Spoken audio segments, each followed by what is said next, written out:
अस्सलाम वालेकुम नाज़रीन मोहतरम, मैं उमर फ़ारूक हूँ और आप मेरा फेसबुक और यूट्यूब चैनल उमर स्पीक्स देख रहे हैं। नाज़रीन मोहतरम, एक तरफ से तो जनाब साफ़ और सीधा इनकार हो चुका है। बड़े मियाँ साहब जो कि नवाज़ शरीफ में इस वक्त क़याम पज़ीर हैं, उन्होंने अकड़ दिखाई है, वो अपनी ज़िद पर कायम है। वो कहते हैं जनाब जब तक इमरान खान को रगड़ा नहीं लगेगा ना, तब तक हम कोई बात नहीं मानने वाले। जो शराइत चंद अहम हल्कों की जानिब से शहबाज शरीफ को देकर लंदन भेजा गया ताकि अपने बड़े भाई से बात करें, और बड़े भाई अब इस बात पर नहीं मान रहे। और फ़ौज जो चाहती है कि जनाब नए आर्मी चीफ़ के आने से पहले पहले जो भी मसाइल हैं इस वक्त, सियासी मसाइल चल रहे हैं, सियासी गर्मा गर्मी है, खान साहब अपनी ज़िद पर अड़े हुए हैं, मौजूदा हुकूमत अपनी ज़िद पर अड़ी हुई, इन मसाइल को हल किया जाए ताकि नया आने वाला आर्मी चीफ़ वो इनके इन सियासी धंधों में, इन सियासी मसाइल में मत उलझे, बल्कि जो उसका प्रोफेशनल काम है उस पर वो गौर करे।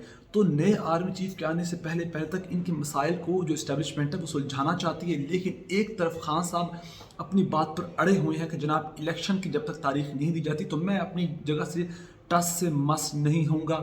इलेक्शन की तारीख का ऐलान करो कि कब इंतखाबात होंगे तो बात आगे बढ़ जाएगी और तब ही लॉन्ग मार्च भी जनाब कैंसिल होगा। तो दूसरी जानिब मियाँ साहब चाहते हैं कि जनाब इमरान खान जो हैं वो खड़े रहें इस्टेब्लिशमेंट के सामने। यानी कि मियाँ साहब चाहते हैं कि इमरान खान और जो इस वक्त इस्टेब्लिशमेंट की टसल जो देखने में आ रही है वो जलती रहे। और मियाँ साहब समझते हैं कि जनाब इमरान खान को उनके सियासी करियर को ख़राब करने के लिए, इमरान खान को साइड लाइन करने के लिए इससे बेहतर कोई दूसरा तरीका नहीं हो सकता। तो जनाब जो शहबाज शरीफ लंदन के अंदर गए थे, मिस्र में मौसमियाती कॉन्फ्रेंस अटेंड करने के बाद उन्होंने मुलाकात की, और उस मुलाकात के बाद जो ख़बरें आ रही हैं वो कुछ अच्छी नहीं हैं। और वो ख़बरें ये हैं कि जनाब जो अहम तरीन तैनाती भी होने वाली है। इस वक्त एक या दो मसाइल नहीं, बहुत से मसाइल हैं। एक तरफ सियासी मसाइल चल रहे हैं, दूसरी जानिब नवंबर के आखिर में यानी कि 29 नवंबर तक जो आर्मी चीफ़ हैं उनकी सिलेक्शन भी होनी है।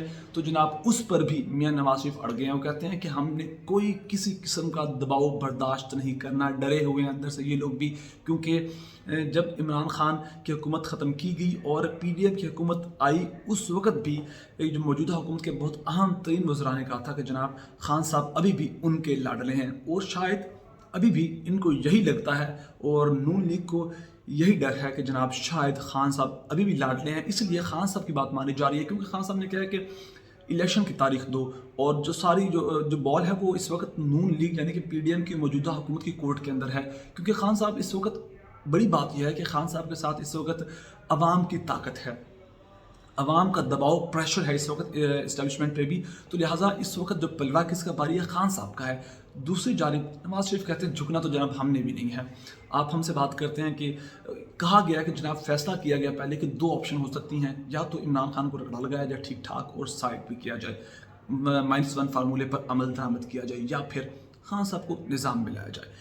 खान साहब को ठीक ठाक रगड़ा लगा है, उनकी हुकूमत भी गई, उसके बाद जो भी मसले मसाइल आए, केसेस चलाए, बहुत से मुकदमात हुई, लेकिन खान साहब झुकने का नाम नहीं ले रहे।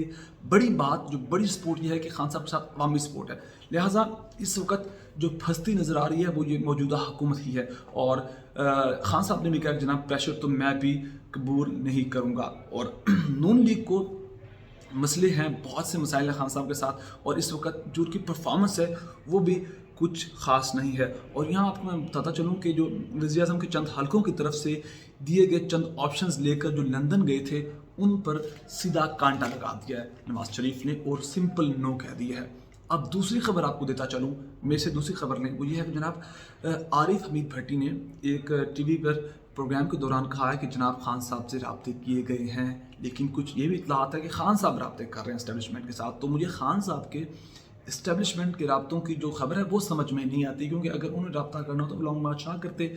और हम आरिफ हमीद भट्टी कहते हैं कि खान साहब को अब यकीन दहानी करवा दी गई कि जनाब आप टेंशन ना लें, जो इलेक्शंस हैं वो मार्च के अंदर ही होंगे, आप इस चीज़ की परवाह मत करें। और खान साहब को ये भी बताया गया कि आपके पार्टनर आपसे डबल गेम कर रहे हैं। आपको याद होगा कि जनाब कुछ दिन पहले फैसल वावड़ा ने एक प्रेस कॉन्फ्रेंस की थी जब अरशद शरीफ की शहादत का एक जो मामला था वो बड़ा गर्म था उस वक्त। तो फैसल वावड़ा ने भी प्रेस कॉन्फ्रेंस के दौरान कहा था कि जनाब खान साहब के साथ डबल गेम हो रही है। मैं ये नहीं कहता कि उनकी तमाम बातें सच थीं, लेकिन बात उन्होंने भी यही की थी कि खान साहब के अपने ही उनकी पीठ पर छुरा घोंप रहे हैं। लेकिन शायद ये भी कहा जा रहा है कि शायद खान साहब को इस बात का इल्म है, लेकिन वो वक्त की नज़ाकत को देखते हुए एक के साथ एक फड्डा नया शुरू नहीं करना चाहते, क्योंकि इस वक्त वो हुकूमत के साथ उलझ रहे हैं, اور اداروں کے ساتھ بھی وہ پھڈا کر رہے ہیں عمران خان صاحب. تو لہٰذا وہ ود ان دا پارٹی اپنی پارٹی کے اندر ہی جو لوگ ان کو بیک بائٹ کر رہے ہیں, پیچھے سے چھرا گھونپ رہے ہیں, ان کو سامنے نہیں لانا چاہتے. وہ ایک ہی وقت میں ایک ہی مواز پر جنگ لڑنا چاہتے ہیں اور مزید جان بوجھ کر وہ وقت کی نزاکت کو دیکھتے ہوئے چپ سادے بیٹھے ہوئے ہیں کہ فی الحال ان سے نمٹ لوں, باقی جو میرے ساتھ بیک بائٹنگ کر رہے ہیں یا میرے ساتھ جو برا کر رہے ہیں پیٹھ کے پیچھے, ان کے ساتھ میں بعد میں نپٹوں گا. تو مزید بوجھ نہیں اٹھانا چاہتے. اور لیکن دوسری جانب خان صاحب سے بھی سوالات کیے کہ کچھ جو اطلاعات ہیں, خان صاحب نے کہا میرا فوج سے کوئی رابطہ نہیں ہوا اور میری فوج سے کوئی ڈیمانڈ نہیں ہے. اور میں اگین کہوں گا شاید خان صاحب کو اس چیز کی سمجھ آ چکی ہے کہ جو شارٹ کٹ طریقے سے حکومتیں لائی جاتی ہیں جناب, اس حکومت کے ہاتھ میں کچھ نہیں ہوتا. اور خان صاحب نے اگین آج بیان دیا کہ میں اپنے ہوتے ہوئے قانون کا نفاذ نہیں کر سکا کیونکہ چیزیں میرے ہاتھ میں نہیں تھیں. جب عمران خان حکومت کے اندر بھی تھے تب بھی انہوں نے یہ چیزیں دہرائی کہ میرے ہاتھ میں کچھ نہیں ہے. یہ نیب کے کیسز بنانا, ختم کرنا, لوگوں کو جیل میں ڈالنا, یہ سب میری مرضی میری منشا کے مطابق نہیں ہوا. اور اس کی بڑی اور اعلیٰ ترین مثال خان صاحب نے اگین کہا کہ پنجاب کی حکومت نے جو ایف آئی آر نہیں کاٹی, جو 3 نام میں نے نامزد کیے تھے ایف آئی آر کے اندر, وہ نہیں ڈالیں گی تو آپ کو چیزیں ساری کلیئر ہوتی ہیں. خان صاحب کہتے ہیں کہ حکومت کون چلاتا ہے, کس کے ہاتھ میں ہے.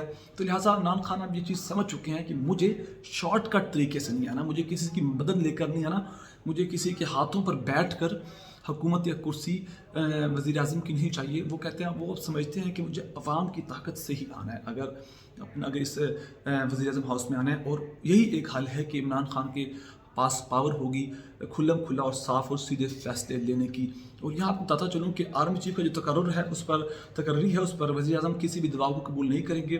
اور جناب خبر کیا ہے, شہباز شریف جو لندن کے اندر گئے, وہ کہتے ہیں کہ پاکستان تحریک انصاف کے چیئرمین عمران خان کی جانب سے ایسے نئے آرمی چیف کے تقرر کے دباؤ کو برداشت نہیں کریں گے. وہ سمجھ رہے ہیں نون لیگ والے کہ عمران خان کی جانب سے اسٹیبلشمنٹ میں پریشر ہے, کیونکہ ایک جنرل ہے جن کا نام بہت اس وقت سوشل میڈیا پہ لیا جا رہا ہے, لیکن وہ نون لیگ کے بھی کچھ پسندیدہ ہیں, ان کو پسند کرتی ہے نون لیگ, لیکن اس پر اسٹیبلشمنٹ بھی نہیں مان رہی. اور نون لیگ سمجھ رہی ہے کہ اسٹیبلشمنٹ چاہتی ہے کہ عمران خان کا پسندیدہ بندہ آرمی چیف کی سیٹ پر لایا جائے. تو کہتے ہیں یہ قابل قبول نہیں ہوگا. اور عمران خان کہتے ہیں کہ دوسری جانب جو حکومت ہے وہ قبل از وقت انتخابات کا اعلان کرے.